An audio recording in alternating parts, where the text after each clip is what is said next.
to Istanbul and just walking now to the arrivals immigration, which I think should go smoothly because with business class you get priority entrance.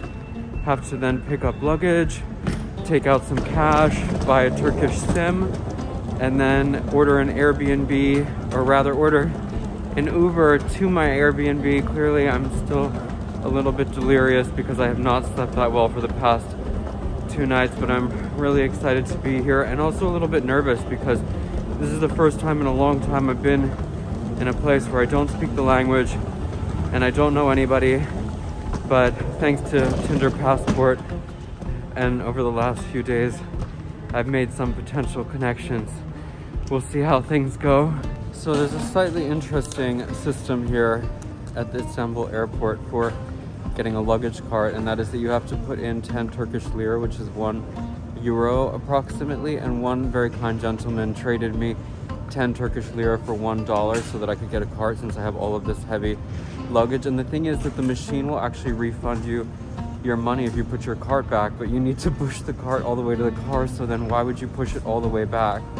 Anyway, the luggage has just started to come around the baggage claim, and I think I should be out of here pretty quickly. I just do need to get still a SIM card, and also the immigration process.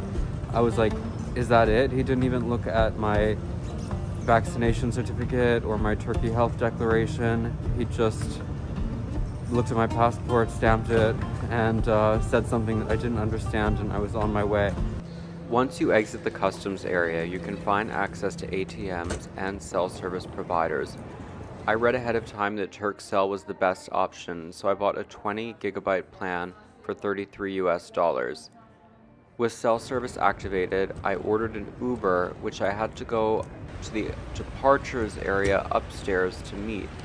The entire airport can be confusing to navigate, but it wasn't too hard once upstairs to make contact with the driver. I'm officially in Istanbul in an Uber on the way into town. It should take about 40 minutes to get there. Honestly, the airport experience was a bit confusing, a little bit intimidating. The customs people were really quite unfriendly. They pulled me aside, went through all my luggage. As I kind of suspected, they were really confused by all of my vitamins, and I was afraid for a moment that they were gonna maybe like test them or something. Not that I would have had anything to worry about other than just sitting there for a very long time while they did that, but my also experience is that English is not super widely spoken, and friendliness is not the order du jour. So these are just my very first impressions. I've literally been in this country for 45 minutes. But I'm very excited to meet people, to discover this country, to discover Istanbul, and see what this place has in store for me. As you can see, the weather is not great. It's cold, it's gray, it's raining. Apparently there was even a mixture of snow flurries earlier. I don't have a lot of warm weather clothing, so I may have to go shopping at some point today.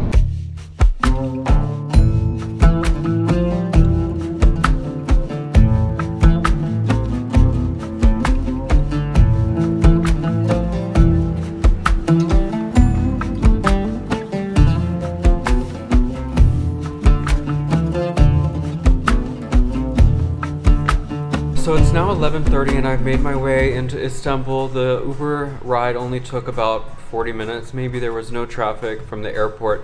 My Airbnb actually won't be ready until 2 p.m., which means I'm in again a holding pattern of having to wait for a couple hours. My host suggested that I come to this restaurant, which was just literally 30 seconds down the street, called Ali, and it has a beautiful view that I'm looking at right now of what I think is the Bosphorus River, but yet service does not actually begin here until 12 p.m. so they were friendly enough to let me wait here for 30 minutes until they can actually serve me food.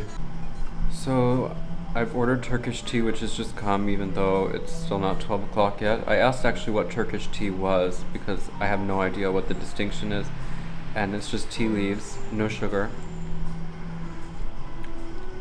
It just tastes like black tea. But on a cold day like today, anything warm is very nice. Of course, the absolute first dish I had to order in Turkey was hummus, followed by a spinach flatbread, and finished the Turkish coffee. I'm definitely gonna need to find a gym here in Istanbul because there's so much delicious food, but it's all carbohydrates, which would be fine if I'm lifting weights, but if I'm gonna be sedentary here, not playing tennis, not going to the gym, I'm gonna get really fat. At 2 o'clock, I was finally able to enter the Airbnb and couldn't wait to get settled and wash off the travel day.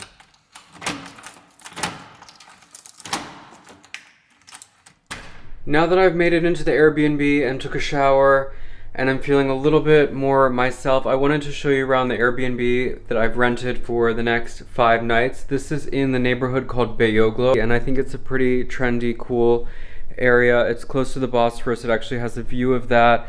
The reason I chose this Airbnb is because it had really good decor. Let me turn the camera around and actually give you a proper tour and show you. So you enter into the living room area that has a big, apparently smart TV. There are these big, nice wide windows. The view of the Bosphorus is right here. And then we have a really cool library full of books. I haven't checked them out yet. A big, nice leather chair, another seating area over here, a little seating nook there. I've set up my computer and my workstation here, which is not ideal because that is certainly not a comfortable chair.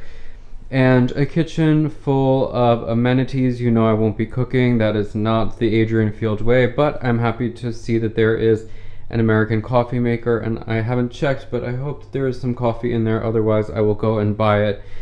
There is also a washing machine. However, the buttons are all in Turkish, and that's going to be a problem because I will have no idea how to use it. Then moving on back through the entranceway, if we turn to the left, there is kind of a guest bathroom, or I mean, if I had a guest, had people over, that would be the bathroom. And then you enter into the master bedroom with its ensuite bathroom, very luminous, a bathtub. It's a whole long story with this shower. I couldn't figure out how to get the water to come out. It seemed like there was no water pressure, and then I couldn't figure out the temperature. And then the man came up and he spoke no English.